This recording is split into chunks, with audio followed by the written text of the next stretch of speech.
Hey guys, as you probably know, I've done a plethora of videos on the humble helmet mounted action camera.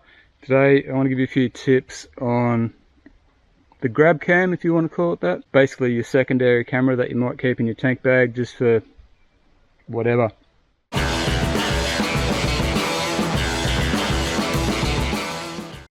Okay, so yeah, you get most of your on the bike footage from your helmet mounted camera. When you jump off the bike, you're setting up camp, whatever, or you find a point of interest that you want to video, or you just want to talk to the camera, I generally carry a secondary camera for that purpose. And out of the cameras I've tried so far, the Osmo Action, the original first Osmo Action, seems to be my go-to. It just does it the best. Now recently I forked out $520 to upgrade to the new DJI Osmo Action 3, which I thought would be an upgrade to this one. It's got a few more features that I like the look of, but sadly it fell short in a few areas and I'm not going to be keeping it. I'm going back to the original. Now pretty much with most of your video recording you're going to want two things: good quality video and good quality audio. And audio is pretty important to me, and I think to viewers too. A lot of people switch off if the audio is crap. Which brings me to the humble GoPro. What I've found with the GoPro is, firstly, the wind noise is absolutely terrible. The inbuilt wind noise reduction doesn't do a lot, so that's strike one for the GoPro. Secondly, I don't know if some of you guys would have noticed, some of you guys that do vlogging with GoPros might have noticed that it works really well when you're talking to the side with the screen.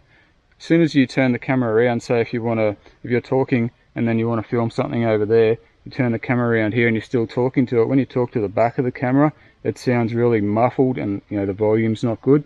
I don't know if that's by design. They have directional mics in them or whatever, but to me it's kind of a bit of a bummer, because quite often I'll be talking and turn the camera around, and then that audio from the back of the camera is pretty crap. And of course, if there's the slightest breeze, it's going to sound shit. So some people will say, okay, if the audio is crap, get a lav mic, hook it up to the camera, record your audio through a separate external microphone. And yeah, that is true, but like I said, this is a grab cam. If I stop on the bike, I want to film something real quick, I'm not going to be dragging out a lavalier microphone, hooking it up, fucking around with that shit. I just want to drag the camera out, hit record, boom, and get decent video and audio from it. So yeah, the lav mic in some situations is a good solution, but for me, for this purpose, no. So what was wrong with the new Osmo Action 3? Well, wind noise. Wind noise, for starters, was worse than the GoPro, really bad. Also, the audio in general was really subpar. Like, the levels were really low, and even when I boosted the volume up in my editing program, there was a lot of background noise. It sounded terrible, and I think a lot of that comes down to the fact that it is waterproof to quite deep, a lot deeper than these other cameras like the GoPro. I'm not sure how deep you can go. I think it's something like 18 meters with the Osmo Action 3, so obviously the microphones on the camera have to be more waterproof, more pressure resistant, and that makes them crap for audio. So yeah, crap audio, shit wind noise, pretty much ruled out the Osmo Action 3 for me. Now of course you can put the wind slayer, that big foam thing, over the GoPro to make it better, and you can do the same with the Osmo Action 3. I think the same one will fit it. And those things are okay.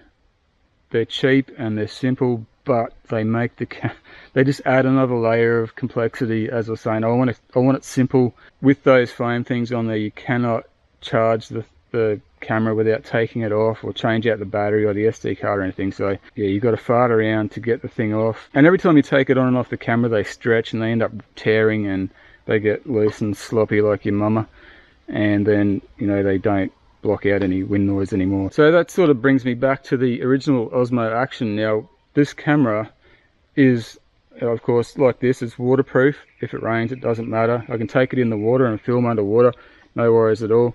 It handles wind amazingly well. Now, however you'll be able to see there, I have just stuck a bit of self-adhesive fluffy Velcro over this mic port on this side. I had to cut out the adhesive part where the actual little microphone hole is, but just that on there.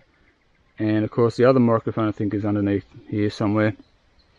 But yeah, with the wind noise reduction turned on in the camera settings, really good. Like, you know, if it's howling windy, really blowing dogs off chains or whatever, it's going to pick up a bit of wind noise, of course. You know, it's not perfect, but for most situations, I'm really impressed with the way this works. Just FYI, everything in this video, apart from the talking about the tripods, has been filmed on the Osmo Action, the original.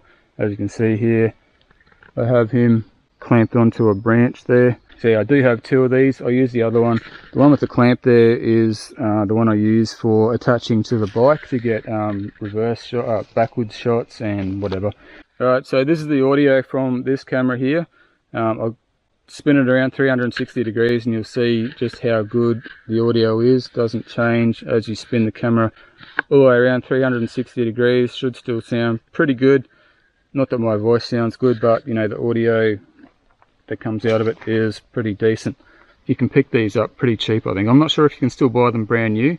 They are obviously 4 years old now, I think. But if you can pick one up secondhand pretty cheap, I don't think you'll have any dramas with it. They're pretty rugged cameras, as I said, and you can replace the lens cover if you need to. They're quite cheap, and the batteries are cheap for them as well. The Osmo Action 1 is not, however, perfect. A couple of things that aren't great about it compared to the GoPro and the new Action 3. The front screen on the camera doesn't come on automatically. While you're filming, you can only use the front or the back, which saves on battery, but it defaults to the back. So if you're vlogging like this and you want to frame up your shot in the front screen, you have to hold down a button on the side to switch to the front screen every time. A little bit annoying, not a deal breaker. And probably the other thing that's not great about it is the dynamic range of this camera. It's not as good as the GoPro, but it's good enough. So if I'm down here in the shadows and there's a lot of brightness behind, it doesn't really expose all that well all the time. But you know, one final minor thing that is a little bit annoying about the this old Osmo Action 1 is the color profile from the camera. It doesn't quite match the GoPro, so you know, if you're going to be pedantic about it, or really I grade the footage out of this camera just to make it look more true to life. This is how the footage comes out of the camera stock without being touched. I find that it's got a little bit of a purpley sort of tinge to it, so with a little bit of tweaking you can sort of get it looking more natural, which is, I reckon, about there.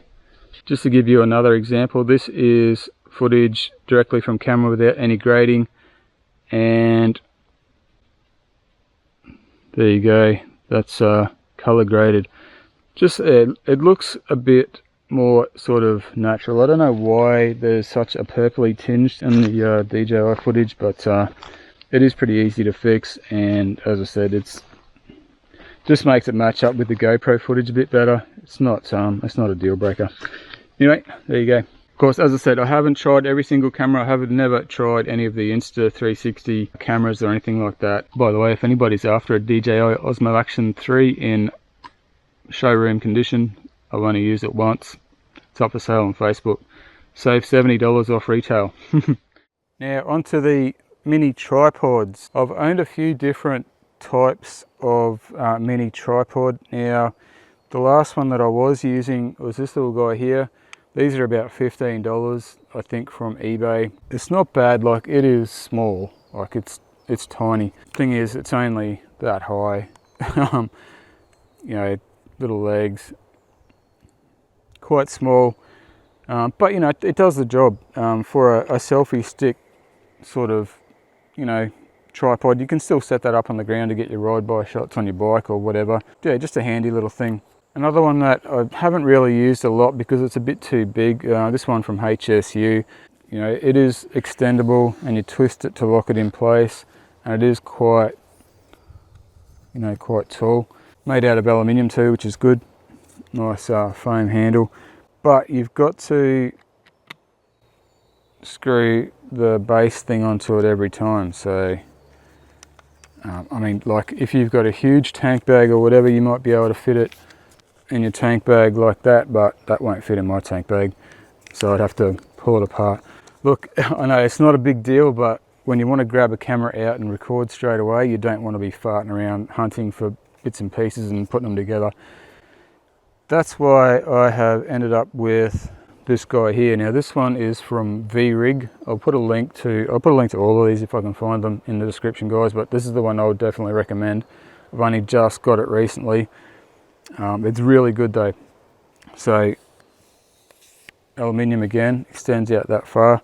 It'll stand up that tall. You can sit that on the ground. That gives you, you know, quite a decent bit of height.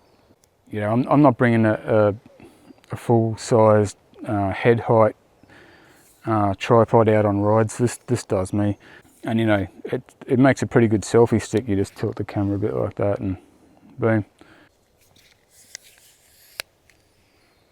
sweet. So yeah, that little guy was only about 25 bucks on eBay, guys. So I'll put a link, as I said, in the description if you're after a little mini tripod, tank bag size that you know, you can whack your little grab cam on. Very handy.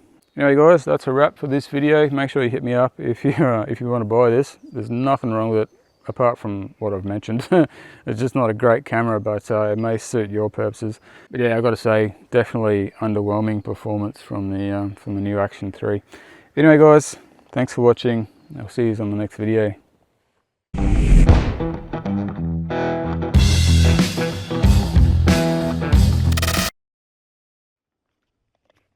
Oh, you f***ing cunt.